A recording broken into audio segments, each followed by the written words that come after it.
to unlock Flawless, but I actually still think that starts with Doinby. He needs to have the lane control so the jungler can actually do something aggressive. And the fact that Ryze is being consistently banned, that's kind of the #1 AP pushing champion that Doinby would be able to grab, as well as having that targetable CC. So I don't know if Doinby has the effective champion pool right now to really unleash Flawless on this map. Yeah, see, that's curious, because when you think back to what is the old Doinby, he has Cassiopeia, he has Karma, he could even consider Lulu. Or the Orianna. Yeah, Orianna's still there in his playbook. These are things that Rogue Warriors have had in the past, but we haven't seen them come at playoffs. So that's what you have to look towards, because there are still deep champion pools and deep pockets on the Rogue Warriors side. Oh yeah, and this is Rogue Warriors showing us something new, a different playbook entirely. Rakan, very early priority, that gives over the Kai'Sa to EDG, but they also ban away the Tahm Kench and the Camille. So this time Rogue Warriors might be looking for a much more clear go button. I don't know, it's pretty dangerous to gamble on your hubris here and give Alistar away to Mako. You saw how devastating he was on the Tahm Kench.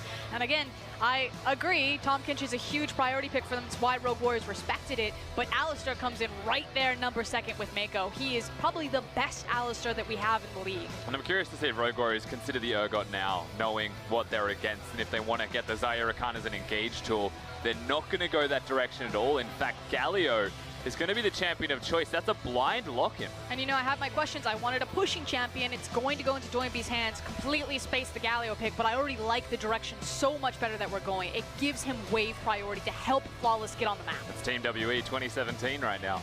Already a strong composition from Rogue Warriors, and that similar style of comp got Team WE to the semifinals, Rusty. Rogue Warriors, hey, maybe they've got that in their sights, because they just need to win 2 more games and they advance to Worlds. Not quite to semis, but who knows what we could see from either of these teams as time goes on, as Azir is once again the pickup for Scout. And Scout dominated the mid lane with this pick. Classic Azir, he likes to push.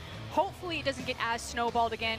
Scout was way ahead of the clock, able to do so much damage when it came to that big Rift Herald fight. So yeah. Galio should be able to compete with this one a little bit better, or if the lane gets sacked, at least start moving towards those side lanes. And you would still expect that the Azir does have the push, has the control in this 1v1. There's a bit of kill threat available for Doinby for the jungle that comes in.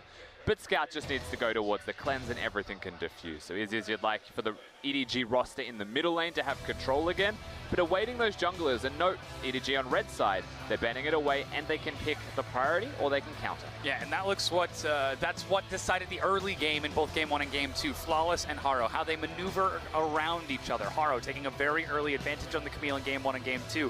Flawless successfully answered in Game 2, or in Game 1, but not Game 2. I see you smiling at that Lee Sin there. Because I wanted them to ban it. The thing is that Edward Gaming needed to recognize what was going to happen, and they immediately say, okay, no. They've got the pushing priority with the Galio, or at least can match some of our push, so we need to take away this Lee Sin, because it's clear that Flawless is getting antsy. He wants to start hunting and combating with Haro, which means that Xin Zhao increases so far in priority. Yes. And this is also a world where you could consider Kindred. Depends on what you want to achieve here, right? You know Rogue Warriors have got the Wombo. You can win the jungle, or you could win the team composition. Now, they've got the shift as well for Azir, so that's actually a considerable combo right now if they want to do that.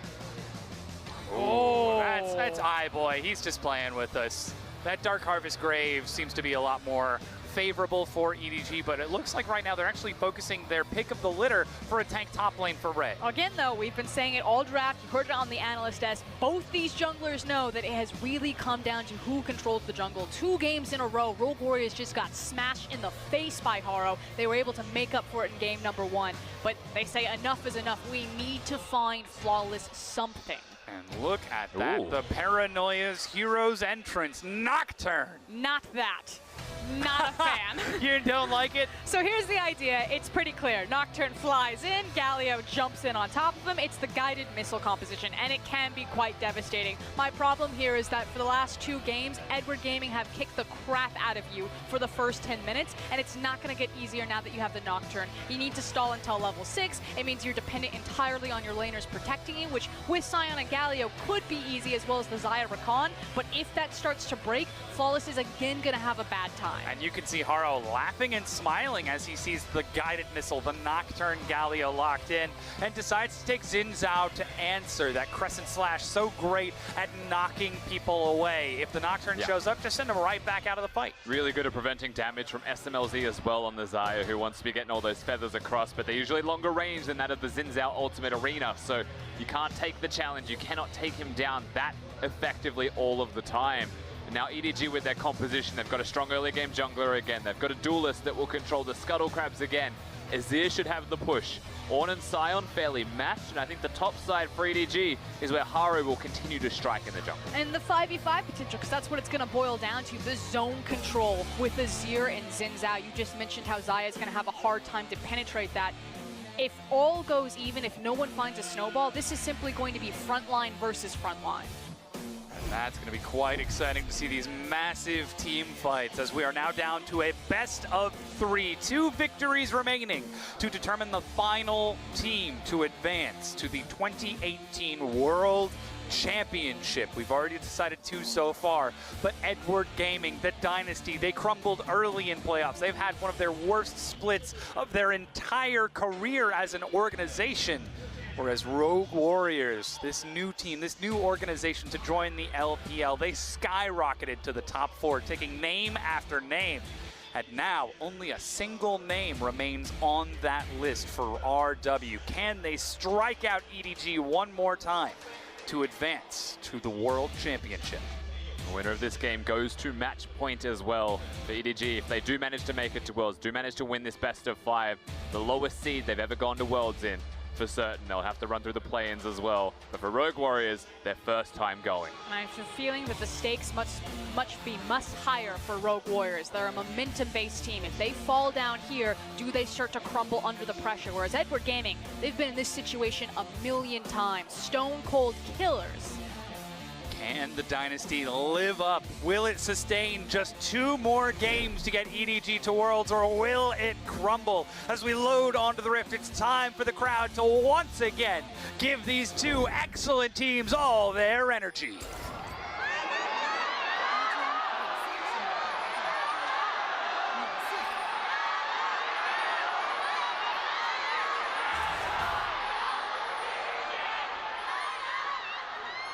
Still see the crowd just as ferocious as ever. Oh.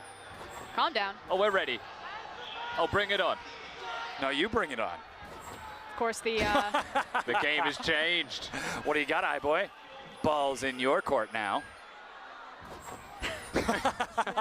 hit him with the same Sticks one. to the classics, Of course, we have emotes enabled in the LPL. We're able to throw those ones up willingly. These 2 AD carries were the 2 that started it the most. They love their white flags, so they're more than happy to throw them out against one another. Not a big surprise to see some banter between these 2 and some trades. Oh, a KPN Rain for some very early damage, and SMLZ is still walking up onto iBoy, trying to play in the window, but Plasma procs, and SMLZ absolutely suffers there. Give him the Yasuo. Show him the hand. So the difference, you'd have to say, in that 2v2, there's a lot of health as a disadvantage for SMLZ, is that he's got Kalua, who will most likely start with heal at level 1. Alistar is reliant on minions dying to get that heal passive off. So there's a chance that the Rakan and Xayah can out-sustain their respective opponents. But usually when you have a Xayah and a Rakan duo, you start W. But it's a creep lead for EDG. They can get the early level too. Let's see where this wave positions itself as Mako just bats Killua away, and even on the Kai'Sa Alistar, EDG still control the lane against Xayah Rakan. I was going to say, I know all the action is on this bot lane right now, but that's the big thing, because again, this is still about flawless. They need the Galio, the Sion, and that Xayah Rakan to control their lanes, to create space for the Nocturne to have time to scale up towards level 6. So still a level 1 through 5, very large window for Edward Gaming to have control of the map, and you can see that Haro is already on the offensive. No time warp tonic this time for Scout as well through his runes, and he's gone towards the Cosmic inside the extra CDR, and note that he did not start with the Corrupting Potion. So adaptations even in the smaller details here from the middle laner of EDG, basing it on his matchup and how he wants to play it out. He's a very smart player. Haro's sprinting towards Nocturne right now. Double buff, Looking like Scout's getting pulled up as well. They seem to have spotted him. Flawless. He sees it at the last second. The defensive control ward finds it. Spell shield, but Doinby's there to look for the save. A quick cleanse. He gets the auto and first blood. EDG Scout. Disaster for Rogue Warriors. It's only going to delay Nocturne that much more. Brilliant control ward. They scout out, they look for the Raptor trade, and immediately punished. And it's a red buff for Scout on a ranged champion into a melee matchup in the middle lane. From bad to worse for Doinby as far as the matchup goes, and the wave is building in Scout's favor back towards his tower when Haro's got the jungle control. And that's just a bit of miscommunication perhaps from Mouse and Flawless. It was refillable potion double control ward for Ray in the top lane. And Flawless was close, didn't check the brush, paid the price. Already these lanes looking nice and comfy for EDG. And the tides have turned in this bottom lane 2v2 as well. SMLZ and Kahlua have got their control. It was a Doran shield for SMLZ to the ring of iBoy, so he was always going to have a little bit more passive sustain in this matchup. Mako's going to want the trade, however. And knockup. SMLZ's the target again. The plasma procs. Knockup onto Mako. Heal is ready for SMLZ, but the flash snare from the side. SMLZ still chasing him down. Flash gets him out of there. And RW don't chase the kill. By the skin of his teeth, though, that feather just tapped him on the bottom on his way out. Lets him get to safety, though. Mako will be fine. He was the one who also engaged that trade. Has got the Ignite. iBoy still with the flash.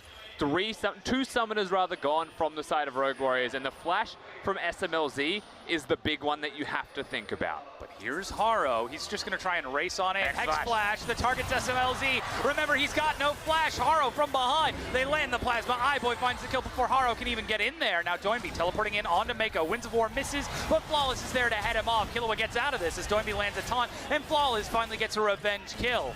But iBoy is still attacking onto Doinby, but minion blocked.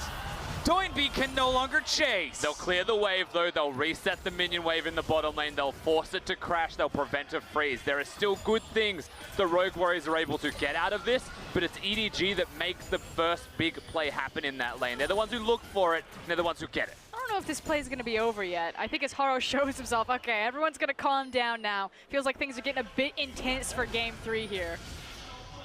Chaos is starting to unravel. You can see the frayed edges at the beautiful tapestry these teams are trying to weave.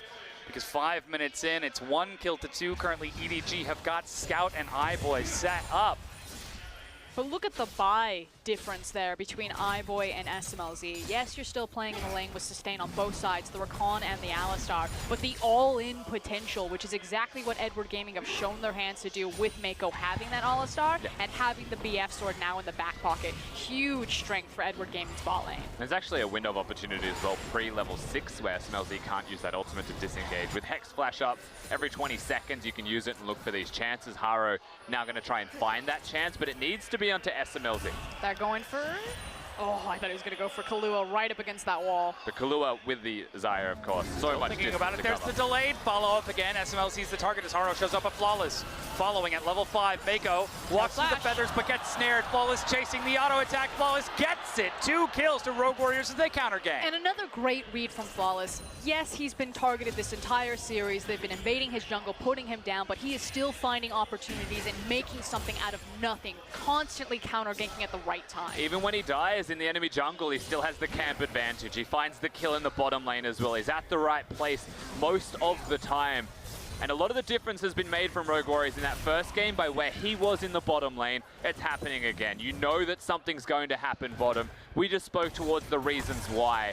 And suddenly he's there to make sure that Rogue Warriors reap the benefits. That's a 500 gold lead to Rogue Warriors. Those 2 kills onto Flawless and the experience from the kills getting him closer to level 6. If he was able to get those just by walking in, once he gets Paranoia, EDG might be in even more trouble as we're starting to reach that level 6 mark. But again, if we're talking about telegraph plays, is a bit of the old trade between the potatoes and the top lane. You're going to see the Galio, you see the Nocturne. Edward Gaming know that it's going to come bottom. You're going to unlock those lanes, you're going to use the level 6. So it's been telegraphed from EDG, it's now telegraphed by Rogue Warriors, and I have a feeling that once these teleports are off timers in top lane, it's going to be an all-out brawl. Doinby and Flawless making their way down. Blast Cone over the wall. Already, Mako sets up a defensive control ward. If you're going to place Vision for the Nocturne, you can't place it in really shallow areas. You have to place it a bit deeper. Nocturne at level 6 can hide behind that wall and get entryway as well. The Tri-Bush ward is not safe when you're pushing. Usually you extend it a little bit further also, but Flawless is in a very good position to still find the chance if he goes through lane. Scout looking. He's been spotted out by a ward. Doinby could be here to collapse. Yeah, Scout has to be really careful right now. He just now recognized about halfway through that river that if they spot him out, there's 2 members that can immediately collapse on him. He must wait for Haro before he can make that path and that route down bottom river. A consideration here actually is that Doinby's running himself completely dry of mana by having to clear the wave with spells to be able to leave in the first place. His blue buff is not up for a little while, where EDG's is. So I think Flawless may continue to try and advance here, if not for the bottom lane dive for the enemy blue buff, but that's where EDG collapse. Yeah, and that's also really dangerous. Like you're saying, it's not just the mana used to clear the wave, it's the mana that would prepare for this fight. Haro finds the engage, but Flawless with the spell shield. That's the Void Seeker from iBoy. The target's killable, they swap places. Flawless goes in, the hero's entrance. He's trying to back out of this. Low health, but Scout finds the kill. Shut down iBoy into the back line, finds killable, gets knocked up in midair. SMLZ denied the knockup for iBoy, and that's Doinby going low as SMLZ runs for the hills. EDG see the play coming a mile away. They're trying to stall it out as Mako. Can he soak the hits? He can. A double kill to iBoy, and another to Haro. And another punished force by Edward Gaming. Rogue Warriors wanted to take the blue buff, but Doinby didn't have the mana. Rusty just said it was to help control the mid lane wave, but that meant that it delayed him getting into the fight, and once he was in the fight, it was a 3v4. And it's not a setup that Rogue Warriors were strictly prepared for. It's something that they really wanted to achieve, but nothing more. You'll be able to see it in the replay as well, but you can also see the control wards right now on your mini-map. That's how set up EDG were for the play, and that's how easy it is for them to hit this one home strong through their engage, and how hard it is to kill their members. Flash from Haro to reset it, but once the front line is set, once the plasma's on the back, EDG just have their pick of the litter to how they chase these kills. And then all of the kills flowing onto the Kai'Sa, so the gold landing exactly where it needed to be. SMLZ tries his hardest. He definitely tries to get the kills, but there's not enough damage to follow him up to get lethal on anyone. There's no execute available for them. Galio with no mana after he pressed R and taunt. And while that play was going on, Mouse and Ray were trying to rotate down from top lane. You heard Mouse use his ultimate to race in. I believe Ray walked up and body blocked his ultimate in mid lane to prevent Mouse from collapsing onto EDG, giving SMLZ a chance to turn it. So I've got good news for both teams. Good news for Rogue Warriors, your composition can still scale up. You're not out yet. Good news for Edward Gaming. Guess what? You thought you had a buy advantage in bot lane before. It is now massive down there, and you can continue to snowball and get ahead of the clock. Already that's manifested itself into a Cloud Dragon and push pressure for iBoy and Mako to keep SMLZ down there. Scout's also finished off his Nashor's Tooth to only the no stacks Rod of Ages for Doinby, freshly purchased. EDG, they're ready to take another fight if they want to, but they need to start looking at what's next. Or even better, just keep the pressure up and scale on these massive Azir and Kai'Sa carries even more. It's about breaking the turrets, really. They're engaging. Whoa, they're actually going into the bottom lane. It's Rogue Warriors who don't have the patience. There's the Killer Instinct first shield, but caught, followed by Flawless, the slow, the chase, and he goes down. SMLZ finds himself another. And pretty much off cooldown, Flawless with the ultimate goes in once again to the bottom lane. EDG were not prepared. That was a shutdown of 3 kills as well that goes into the pocket of SMLZ and pressure on the bottom lane outer. And we have to talk about that backline reach. The fact that you're facing a Nocturne, a Galio, and a Rakan. I don't blame iBoy right there. Mako tried his hardest to keep him safe, but it's just so much distance to cover back to safety.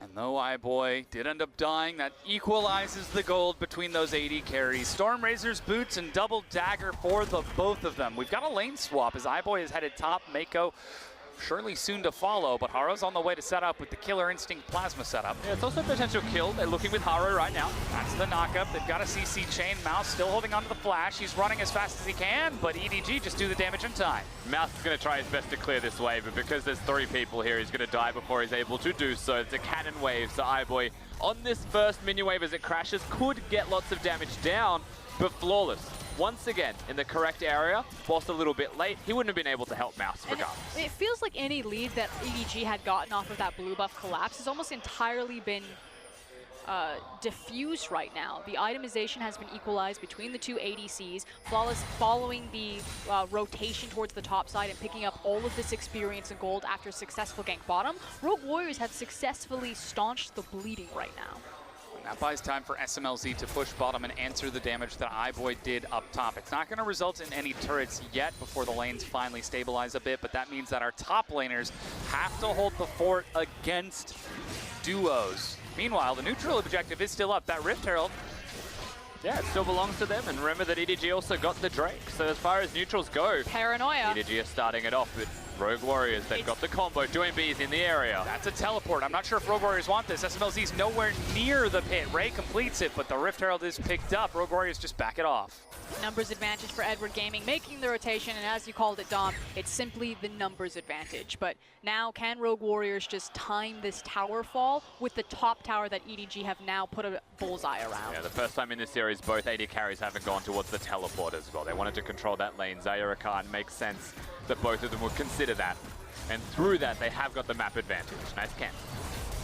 That's the paranoia up top. Flawless is chasing onto iBoy again, but because of that cancel, that means Mako has no headbutt. He's still getting good damage onto Flawless, who's forced to turn him back away from iBoy, but Doinby has found Scout. Big damage as they're trading, but once the cooldowns are gone, Doinby needs to turn and run. Killua looks to get in, but he goes to the save. Manages to get Scout in midair. The Emperor's Divide sends Killua out of the fight with the save. Meanwhile, in the bottom lane, Ray solo kills SMLZ. 10 solo deaths to the AD carry of Rogue Warriors. SMLZ now 1 and 3, sitting in this bottom lane, not helping the rest of his team. Kalua's an absolute angel, tries to save Doinby in the worst situation, and manages to pull that miracle out, but the cost is still so high. And where the bleeding had been stopped by Rogue Warriors, Edward Gaming now rip it open, a fresh wound as they win across the map. Because Ray was able to take down SMLZ, it means that there's no tower trade, so they now get the objective and the open map. First brick onto iBoy at 3-1-2 as we see how that plays out. There was a scuttle crab in the river that SMLZ took himself. He just gets bodied. And Ray just uses his buttons. Good attempted dodge, but can't outwalk the Ornn. I mean, that's what an Ornn will do to you with Ninja Tabi and an Iceborne Gauntlet complete. But if he gets an auto attack down, if he gets a piece of crowd control down, the rest is soon to follow. No way out. Especially once you apply Brittle, that just makes it even more difficult. As Rift Herald summoned in the mid lane, EDG no rest for the weary, continue to run the tempo up against Rogue Warriors, and nobody's there to defend this. Doinby just completed a recall for Seekers, but the Herald charges and they take a mid-tier 1. Rogue Warriors completely out of position is an understatement as Shelly's going to get 2 charges. And the fact of the matter is that this Paranoia Heroes entrance combo has not paid off for the first 15 minutes of this game. And until they connect on that combo, Rogue Warriors are just going to get run over by EDG. Now SMLZ's finally grouped with his team, but EDG are already moving on to the next objective. They've got their list and they have absolutely checked it twice. Mid, Rift Herald, Dragon, top turret. It's just on and on as they're taking objective after objective and now find themselves 3,500 gold ahead, and a lot of that is on those big damage dealers, Haro, Scout, and iBoy. And iBoy, I think, also just leveled up to 9, so got access to the Evolve. Kathian Rain, feeling a little bit better for himself as well. Here we go, once again. They're looking for the play. That's the combo. Haro's over the wall. Doinby can't quite follow. They've managed to catch up to Scout. The Emperor's Divide. Flash from Flawless. Scout uses his own. Mako with the save. They turn on to Flawless. He's forced to use the stopwatch. Scout still doing damage. Looking for the final kill. Comet doesn't connect. And Flawless gets the chance to walk away, but that was 4 versus 3, and still EDG nearly turned it. And Scout is too clean right now, and Flawless is too desperate, because meanwhile Ray has gotten full access to this tower. Again, because this entire series has been tank versus tank, it's more about the team fights than necessarily the 1-4 or the 1-3-1, but there are starting to be breaking points. And at first glance, you see the flash by Flawless, and you're thinking, what on earth is he considering? But it was a bait with the stopwatch, trying to bring the rest of EDG forwards again. Maybe they think they can get the kill. He was very close to going down. It was a very risky decision for him to make, and it doesn't pay off in the end for him as the stopwatch now just gone. And you know what's interesting is that when you look at Rogue Warriors, they're kind of live fast, die young, because when they win very quickly, and when they lose, they actually have the fastest average loss time of any of the teams in the LPL. So they don't sit around and try to stall out a lot of games. If they're on the back foot, they're going to constantly look for these plays because they'd rather be aggressive and proactive to get back into the game than just passively watch themselves lose. And I wouldn't say this is a composition where you want to be passive with a deficit either. You want to be finding those picks, maybe get the team fights, if possible, for yourself. Something that Rogue Warriors know all too well.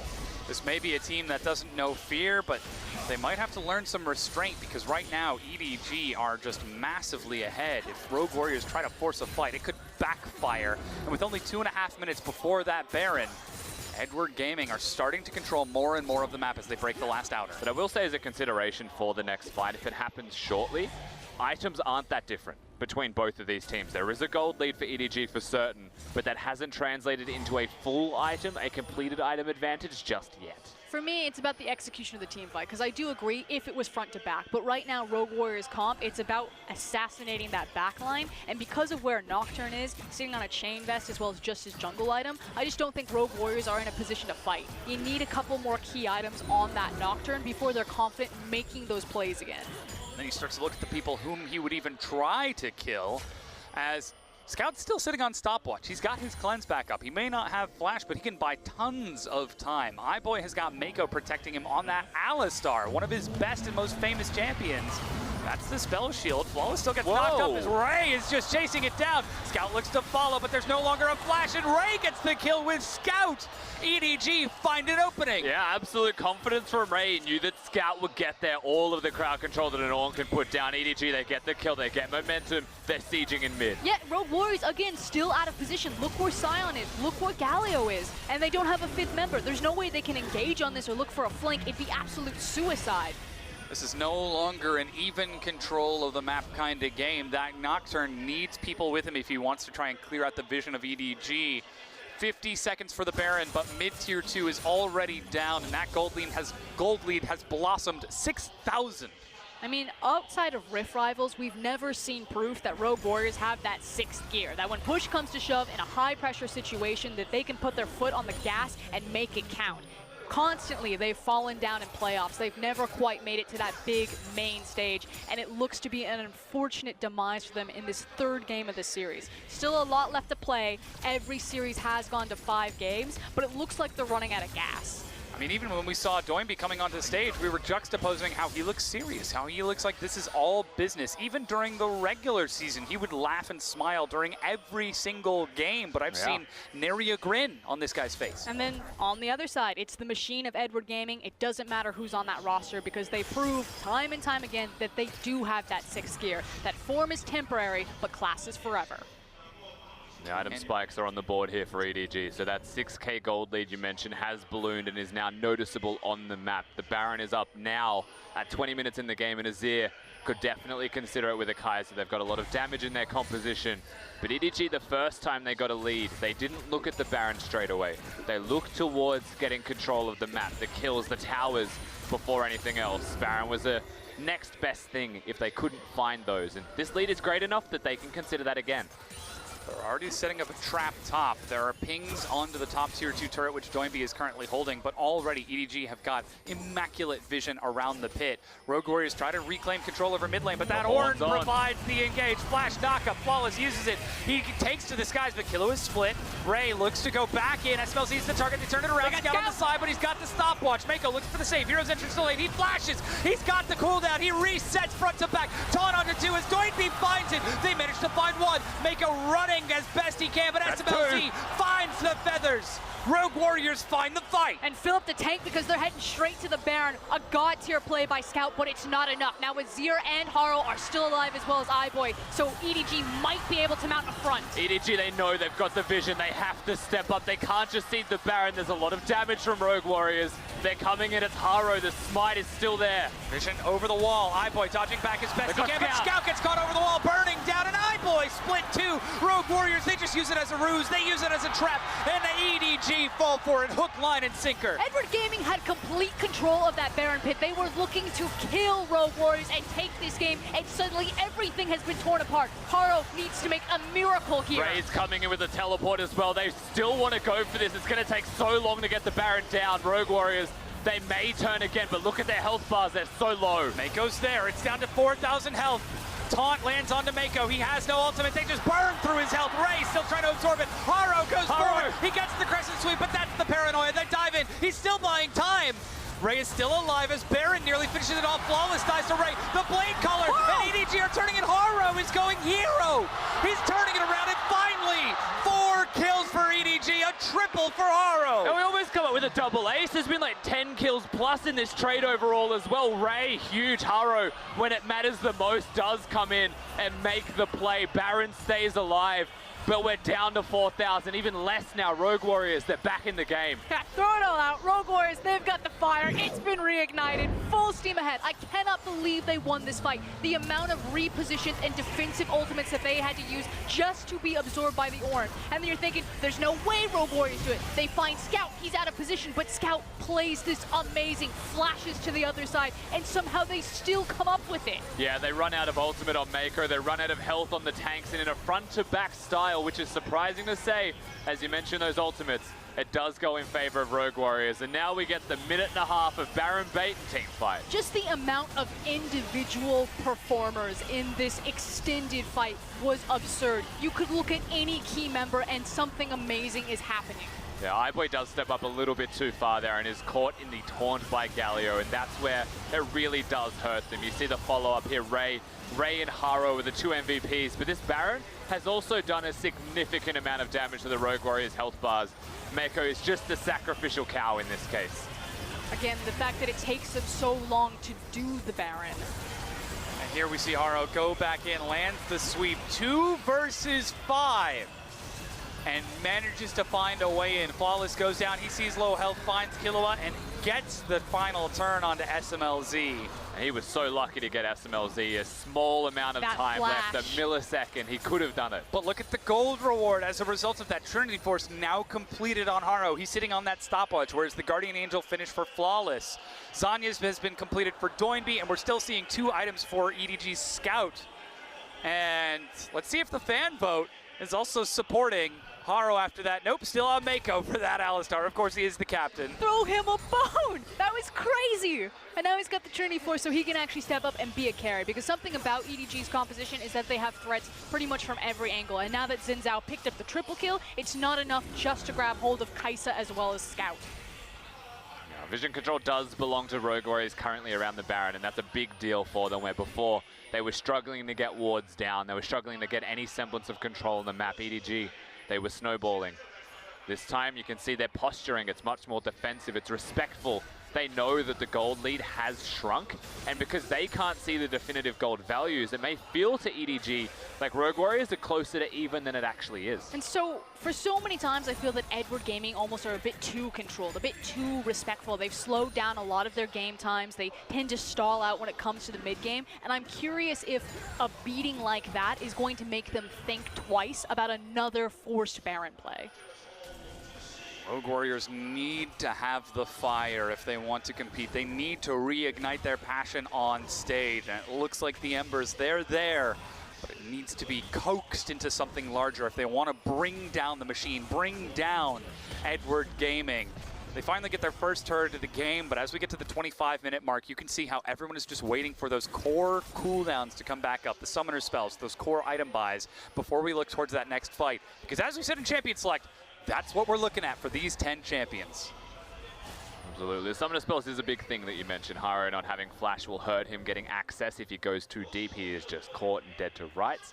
So a lot of respect does need to be shown. Rogue Warriors right now, actually when you look at the gold distribution across the board, the only person missing it is Doinby in the middle lane. But because he's a Galio, they're actually doing pretty well for themselves. And for me, it's just going to come down to execution about how these team fight works. Again, guided missile comp from Rogue Warriors. It's about access into the backline and blowing people up instantly. You're looking for Scout, you're looking for iBoy. As opposed to Edward Gaming, if they ever get a fight that's front to back, if they ever get a fight around a choke point with both the zone control of Xin Zhao, Ornn, and Azir, they will absolutely destroy Rogue Warriors. I just think that EDG's composition is theoretically easier to execute on because you don't have to worry about as many flanks. It's just about running into your opponent. That said, Rogue Warriors made it work last time. They did it once, yeah. EDG have the luxury of choice. They can choose to use this composition for engage or disengage. A good ward in front of that tier 1 spots out the exact same fight bait from EDG. But that means Mouse can continue to split push on the side. This time he's not there with his team right away, but he does have teleport. I mean, the other big thing here is that the Zonias is on for Scout. And the Nocturne can't assassinate him straight away. It requires multiple pieces of effort. And through that, iBoy then becomes the primary target, but Mako standing next to him. It's so hard now for Rogue Warriors to use their composition's base strengths to kill someone immediately. They almost have to outplay in the engage. Killer was the one that I'd look at. Yep. On that Rakan, priority picked for a reason. first round, blue side, Rogue Warriors put their faith in the support. The youngest player on this team. Rookie might be caught. Currently, he's looking to recall with SMLZ, but he's on top of a ward by EDG. And they reclaim control over the Baron pit once again, but Mouse, he's using that 1-4. He's trying to find an opening to pull EDG apart. Yeah, we're just watching the seesaw right now as our top laners take turns about who's going to grab that bottom wave. Okay, Zion, Horn, it's your turn now as he walks back, and in these windows, that's when the teams start to hunt. So I like the recognition from Edward Gaming. They say Ray's got to take care of the bottom wave. That means we're going to take our backs right now. And one thing we haven't considered is the Galio being able to go into a side lane. When you actually look at the lane assignments from EDG, it's Kaiser going top. Kaiser clearing waves, which means Azir is mid. Of course, Azir doesn't want to be in the side wave, needs to be grouped up with the roster. And that's an advantage that Rogue Warriors can find themselves with, going later and later into this game, being in the 1-3-1, and maybe forcing someone from EDG to that lane or using it to get turrets, because AP Galio can still rock objectives. I completely agree with you, and I think they need to do so even more so because it's around the Baron. Again, that area is just so good for Edward Gaming's composition if they can lure Rogue Warriors around those choke points. So split open the map, pull them out of the bunker that they want to sit in, and try to make these picks. This mid lane Outer also standing is very rough for Rogue Warriors to deal with. EDG just gets so much free control around the middle of the map, and as such, the Dragon and the Baron. Yeah, this is Rogue Warriors trying to control the river, but the moment that recall is finished, that means they're off the map, and EDG find the opening to step up and reclaim control over this bottom river. Now, Last Whisper has been finished along with the Infinity Edge for SMLZ. Dragon's already at 2,000 health. That's the paranoia from Flawless. He needs somebody that he can see, though. They found Haro on the side. They get the CC and knockup before he can even ult or flash. The jungler of EDG is dead. But they did throw everything in the kitchen sink, so a lot of key ultimates down. I don't think they're going to try to force the Baron because they are missing a lot of that battle power. EDG could go in. That's the call of the Forge God. Knock up onto Killua. He's the primary engage. He's still got Flash, Grand Entrance, but no quickness. Yeah, the correct decision from Ray for certain. You use the ultimate. You don't hard force the engage. You see if you catch someone out. You do have the massive ultimate advantage, and throwing one away like that, which is just, you know, testing the water, seeing if you can find something, is very viable for EDG. And if nothing else, holds the turret, exactly what they want. Yeah, in the end, they got the Infernal Dragon, and all they did was trade their jungler's life, so still a win for Edward Gaming. Especially now that that's double Infernal for EDG on a very high damage composition, the Azir, Kai'Sa, and Xin Zhao. Now, despite that, Rogue Warriors get the chance to reset the map and reclaim control of vision around that Baron pit. So we're still looking at that next fight. We're still looking at the big 4-item, 5-item power spikes. Are they still power spikes at that point, or do we consider them just strengths when we're 35 minutes into the game? I mean, there's not a huge gold difference between them. I think the word of this series is always going to be coming down to execution. It's going to be about team fights, what your composition does, how it's supposed to execute in team fights, and for me, individual performers, specifically SMLZ. iBoy and SMLZ are vastly different about how they play around team fights. Edward Gaming almost have to bend over backwards to keep iBoy alive, to put him in a good position, whereas SMLZ, you don't need to invest many resources to keep him safe. He is an expert ADC about how he plays these fights. Yeah, he's also got some of the highest damage to gold efficiency in these team fights as well. Scout is very good at sustaining himself also, and Scout and Doyinbi between mid laners are just their own flavor, their own style hit. So it does come down very much so to these AD carries and what they're able to do. If you think back to the fight at Baron, iBoy was a bit mispositioned. He stepped up a little bit too close to the action and was taken down very promptly. Those things do happen in these games for EDG, and they do suffer the consequences occasionally because of that. Most of it happening when chaos breaks out. And you have to have a feeling that Edward Gaming fans probably a little bit nervous right now. Over the course of this split, and over the course of probably the worst year that EDG have ever had in their career, it usually happened around this Baron pit, their inability to make hard calls, and their weaknesses in team fighting specifically.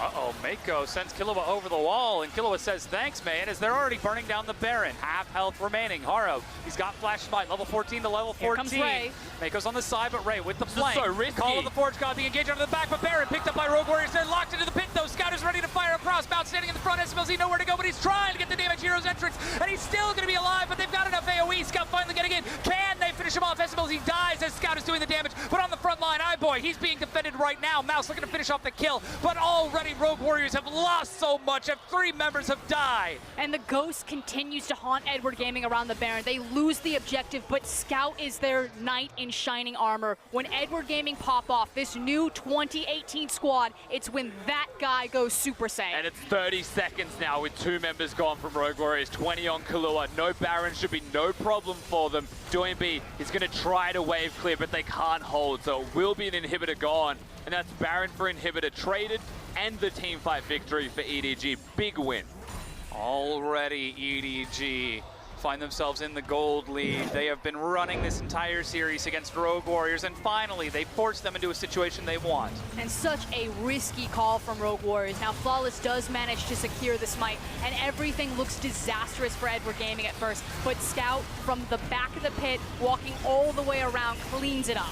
Yeah, SMLZ tries his little heart out, but with 3 tanks sitting on his face as well, impossible to get away from them when you're confined to the Baron pit. Flawless, he wants to disengage iBoy, he wants to get the damage dealer away, and then you're sleeping on Scout. And with so much invested, both Mouse and Flawless trying to kill iBoy and not succeeding, whereas the remaining members of EDG doing the same to SMLZ. EDG come up big. Haro, he had one job, go in and look for the smite. Didn't succeed, he ended up dying. The only kill for Rogue Warriors, but look at Scout's damage.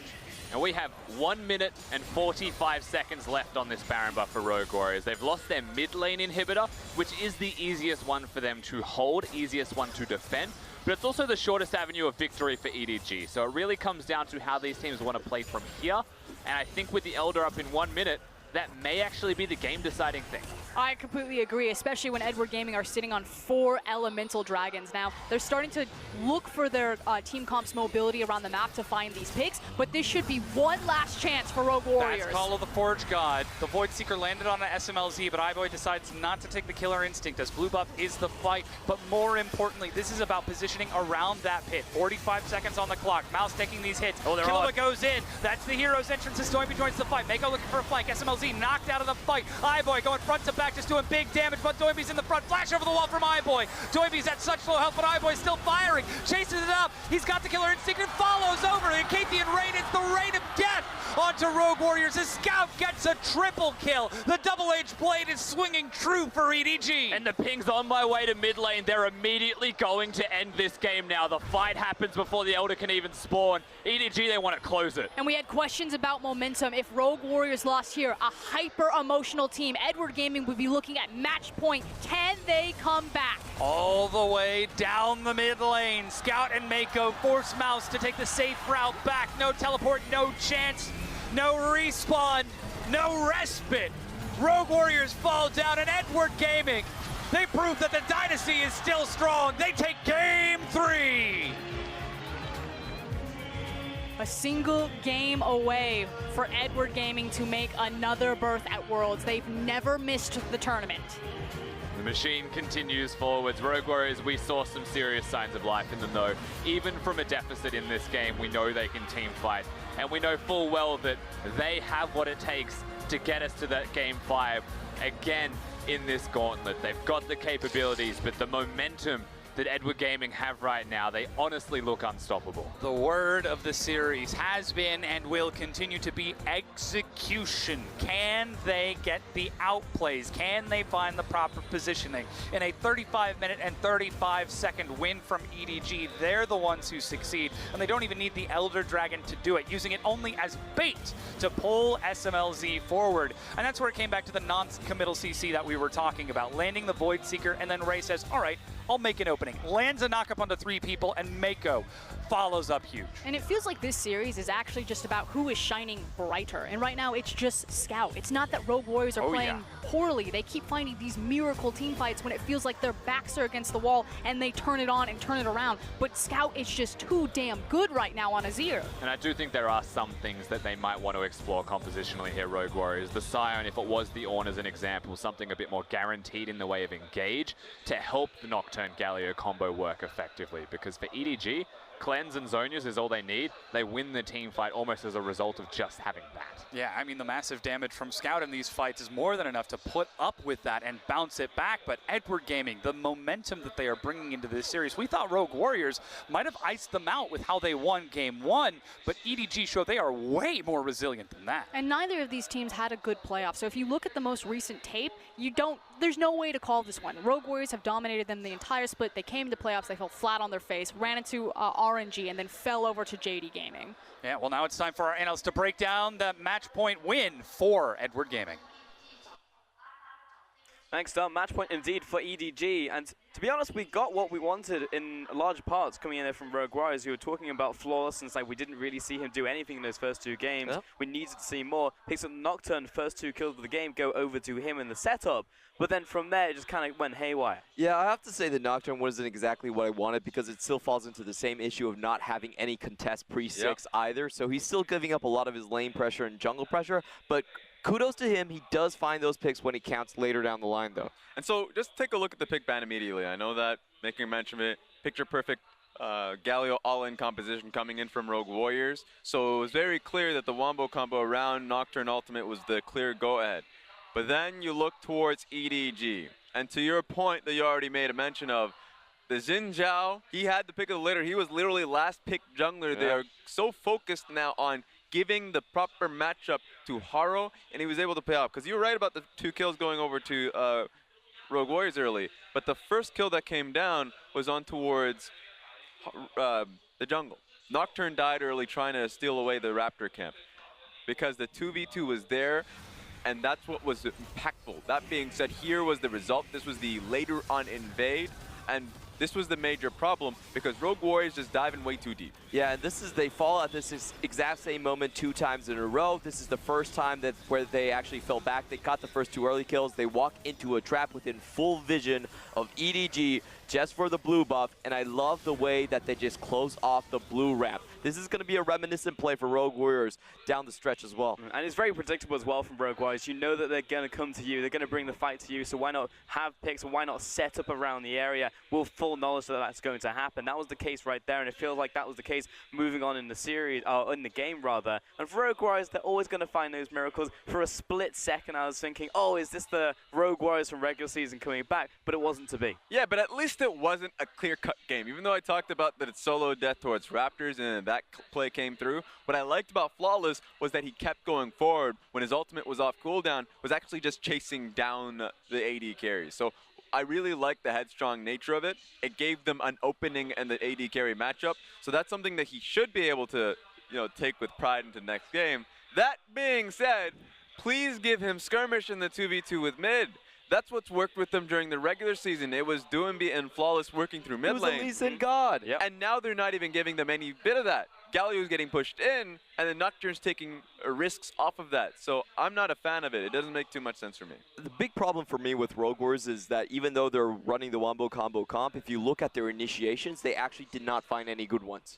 They never were the ones to put in the first step. It was always EDG making the shots, making the call, and you have to think about traditionally, where do they get their engages actually from? And the case has been it usually comes from Doumbé. So I think that's something we need to look for in the ban picks later on. Yeah, ironically, this fight was, as you said, started off by EDG and then turned around by Rogue Warriors. Typically, the fight vice versa, in those plays, but he did manage to get multiple kills. And this is the mid-game miracle run. They'll get the fight, they'll go Baron. We've seen it a million times. This was beautiful from Rogue Warriors to start, but EDG, understanding that they just need to stop them, holding the fort down, actually stopping them from taking. Now, this is a long, drawn-out battle, so EDG lose out in a few kills because of it, but the 2 people they just need is just Ornn, or at least, and of course Haro. Haro coming in, 2 major beefy tanks, able to deal damage based off the base damage of Ornn. Hey, I give Rogue Warriors the first 2 rounds. They played that beautifully, but I'm not so sure about the 3rd round going in. I was like, you guys are locking yourself with 3 tanks into the Baron pit right here, and Haro comes up massive. He doesn't have the Triforce at this point, but look at how he plays it. Absolute hero play.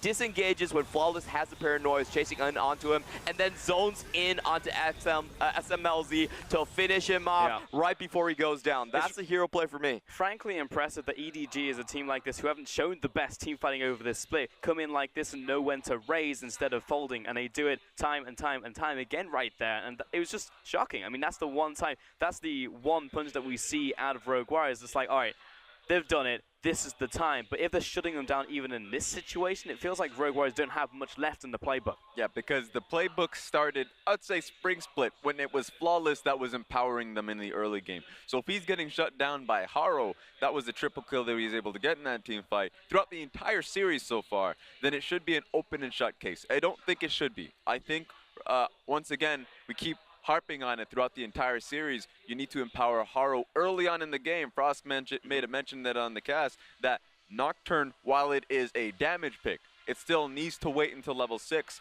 and Xin Zhao is going to be able to run you down. I do want to see maybe a Kindred pick. I know Lee Sin was banned in the second phase. Olaf was still a major option that you can go towards. I was surprised that wasn't picked. So priority coming into the jungle is going to be big here. Also maybe looking towards the bottom lane. But it's going to be Scout actually taking the MVP for EDG, because while we're looking for solutions from Rogue Warriors, the solution is already here from EDG. He's not the solution. He's the answer for EDG right now. He's been the best player for them always down the split. And the breadth of his champion picks is really what amazes me. We typically think about him as blind picking Aurelia or just going for the Rise or something like that. But he's holding on to his cards, and he's able to counter out Doinby at the same time. And that's what's really swinging the series. Yeah, I honestly, the Azir pick in team fights, you don't question it. The only times in which it didn't work in the regular season, when there was way too many bruises and some monstrous gold funnel in composition that was running him down. But when you give him the space to move, he works wonders with it, which is why I love to see, again, Ray on tank picks to make him safe in these team fights, because Scout's making wonders happen. So let me just ask you this.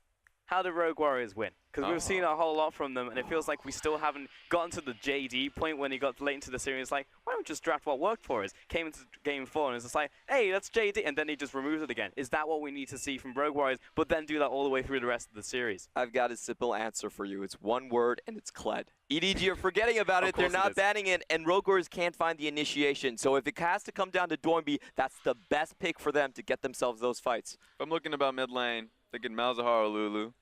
Jungle, I'm thinking the Camille or Olaf. Anything that makes it a really mid lane focused centric composition.